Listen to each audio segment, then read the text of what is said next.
दोस्तों आज की रेसिपी में है क्रीमी चीज़ी डिलीशियस चीज़ सैंडविच, जिसे खाने के बाद में आप हर बार इसे बनाएंगे और बाहर से पिज़्ज़ा मंगाना भूल जाएंगे। चलिए शुरू करते हैं।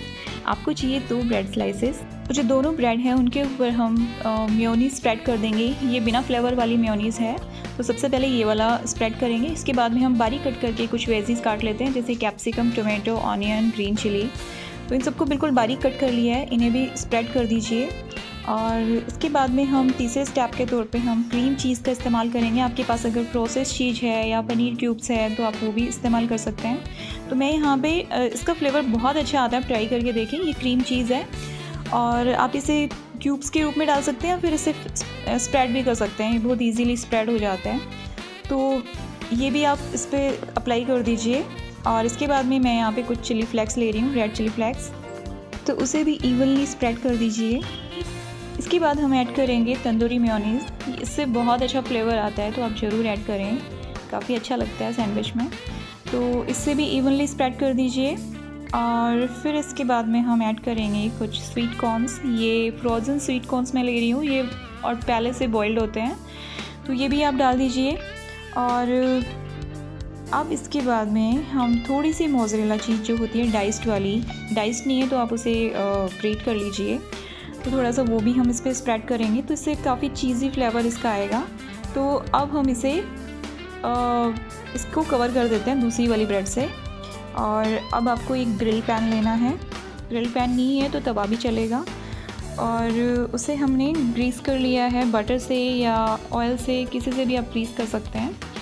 तो इससे इसका क्रंचीनेस जो होता है, क्रिस्पीनेस बहुत अच्छा आता है नीचे से। हमें क्या करना है, नीचे वाली जो बॉटम पार्ट है उसको बेक करना है। तो गैस की फ्लेम को बिल्कुल लो रखिए और इसे बेक होने दीजिए। अंदर का जो चीज़ है वो भी मेल्ट हो जाएगा आराम से। इसमें 3 से 4 मिनट आपको लग सकते हैं। बिल्कुल इस तरह से गोल्डन ब्राउन हो जाना चाहिए। एंड देन इसके बाद में हम निकाल देंगे। अब ये जो वाला पार्ट है इसके ऊपर हम पिज़्ज़ा सॉस अप्लाई करेंगे। जो बेक हो चुका है वो वाला पार्ट, उसके ऊपर पिज़्ज़ा सॉस अप्लाई करेंगे। तो जनरस अमाउंट में आप पिज़्ज़ा सॉस, जैसे आप पिज़्ज़ा जो होता है पिज़्ज़ा बेस पे जैसे लगाते हो उसी तरह से इस पर लगा दीजिए। और अब हम डालेंगे इस पर कुछ स्वीट कॉर्न्स। आप अपनी पसंद की कोई और चीज़ भी डाल सकते हैं, जैसे कि ऑलिव्स हो गए, जैलपिनोज हो गए, कोई भी चीज़ जो आपको पसंद है वो डाल सकते हैं। तो स्वीट कॉर्न्स मैंने यहाँ पे डाल दिए। अब मैं जनरस अमाउंट में अच्छी तरह से जो मोज़रेला चीज़ होती है वो डाइस्ड वाली, वो मैं इस पर स्प्रेड कर रही हूँ। तो एक्चुअल में हम चीज़ी सैंडविच बनाने जा रहे हैं, तो चीज़ का इस्तेमाल भरपूर मात्रा में होने वाला है, तो ये काफ़ी अच्छा लगता है खाने में, आप ज़रूर ट्राई करें। तो ऑरिगेनो मैंने डाला है, थोड़ा सा ब्लैक पेपर डाला है क्रश करके। और अब नीचे वाला जो पार्ट है जो बेक नहीं हुआ है उसे भी हम बेक कर लेते हैं। तो दोनों तरफ से ये एक तरह से अच्छी तरह से ग्रिल हो जाएगा। तो ग्रिल सैंडविच काफ़ी अच्छी लगेगी, क्रंची और टेस्टी डिलीशियस। तो सेकंड पार्ट को भी हम इसी तरह से ग्रिल कर लेंगे, लेकिन गैस की फ्लेम को बिल्कुल लो रखना है, इस बात का ध्यान रखें। और चीज़ मेल्ट हो जाने तक हम इसे बेक करेंगे। आप चाहें तो इसे माइक्रोवेव भी कर सकते हैं, ये भी बहुत आसानी से मेल्ट हो जाता है उसमें भी।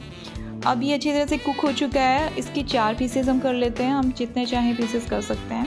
और ये बहुत ही आसानी से बन जाता है, झटपट तैयार हो जाता है। आपको मार्केट से पिज़्ज़ा लाने की बिल्कुल भी ज़रूरत नहीं पड़ी। तो आपको ये रेसिपी कैसी लगी मुझे कमेंट करके ज़रूर बताएं, और अगर रेसिपी पसंद आई है तो लाइक ज़रूर करें।